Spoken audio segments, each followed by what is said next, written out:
燃焼を追求してる富田さんじゃないですか、うん、ロータリーの燃焼室はどう考えてるロんですか？ータリーはちょっとやっぱり長いわな、燃焼室が。そうだからロータリーの場合はちょっと薄くて長すぎる気がする、燃焼室が。それから火の回りが悪いからプラグを2つにしたりとか。初期型のねロータリーや試作機なんかはプラグがセンターに1個だったんやけど、あれは燃えが相当悪かったんだろうね。だから途中から、ね、リーディングとトレーリングってからプラグの位置を2つやって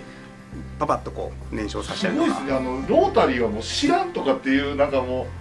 パッと切り捨てるのかなってちゃんと全部知ってます。いやいやそんなに知らないよ。そんなに知らない。それはまあね、もともとドイツのあれでもあれよ、あれはすごいよ、ロータリーはな。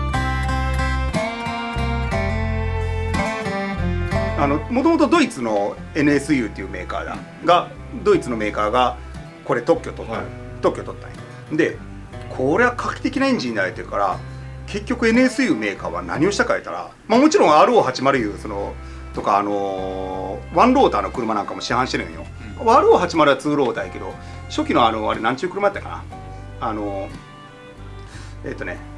要するにワンローターのリアエンジンのワンローターの車なんかも市販してるんだけど NSU は。でもメインは僕は思うに、そうとは文献には書いてないよ、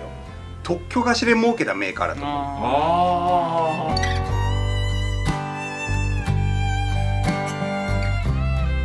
そりゃだってよ、もう日本だけでも当時もちろんマツダ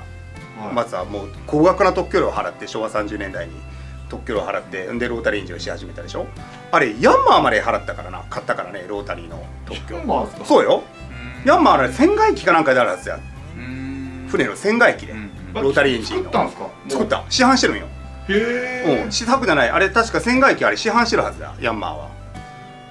そうやってあと鈴木がオートバイに使ったやろ。それも市販ですか？市販してる。オートバイ。オートバイバイクで使ってる鈴木は確か僕もそこまで詳しくないけど。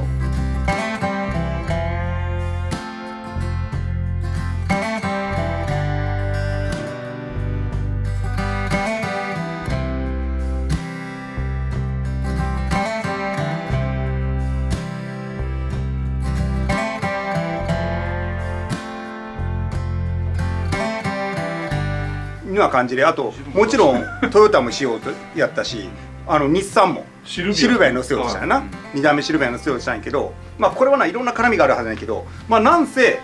もうロータリーエンジンを市販するのにもうマツダはね、あれもう潰れるぐらいいってるんよ、本当に。もうでも途中までいったからもうこれ以上バックするわけにはいかないから意地も通したわな。で確かな、当時メインバンカー住友銀行だったんよ。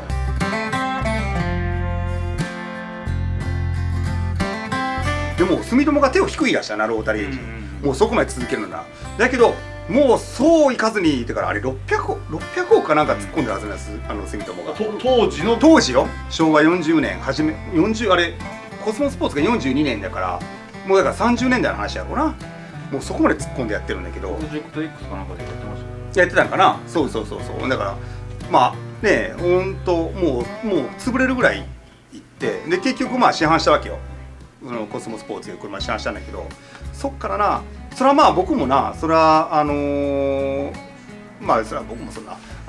端くれかもうそんな隅っこの方の人間ないけど、もういやそれはやってたら、それはなほんまに命をかけてみな、あの人たちやってるはずない、ロータリーエンジン、でもちろんそれを見てる上層部の人なんかもこれは本当に苦労した形にして、結局その RO80 なりその NSU の特許いうのはあくまでも特許であって、もうそれはまともに回るような代物じゃなかったと思うの、だから一番困ったんが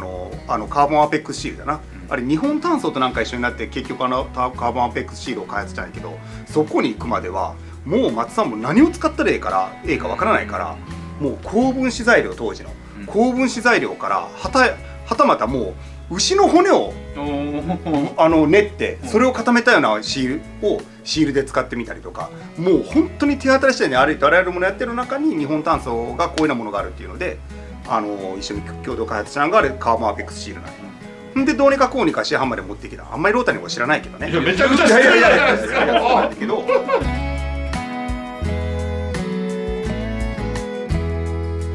そうで一番あれだったのかな、その後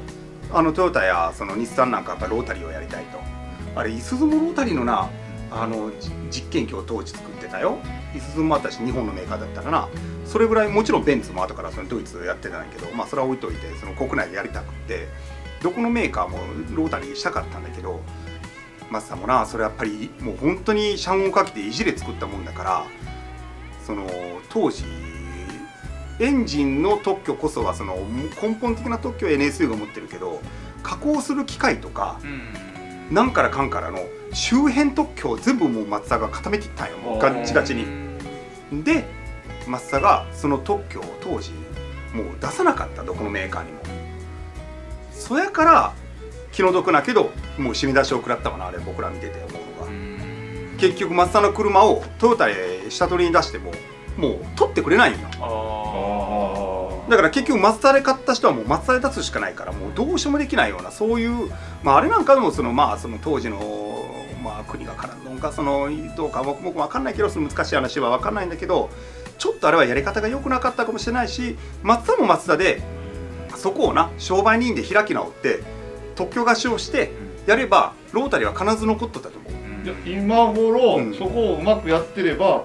街中いっぱいロータリーが走ってる可能性あったと思う。いろんなメーカーそれはだって結局言っちゃうけど、法律を作るのも人間が作るんだし、やっぱりそこはやっぱりその力があれば、例えばトヨタ自動車なんかがロータリーをどんどんやってたら、それはやっぱりね、もう法律がそういう風になるような法律になってたと思うよ僕は。だからそういうところまで持っていけたら、もう僕も技術やってたら分かる。それはもう出しとうないんよ、そのやっぱりもう石になって作ったものだからねえ。だからそこら辺なんかはちょっとどうなんかなと思うんだけど、ま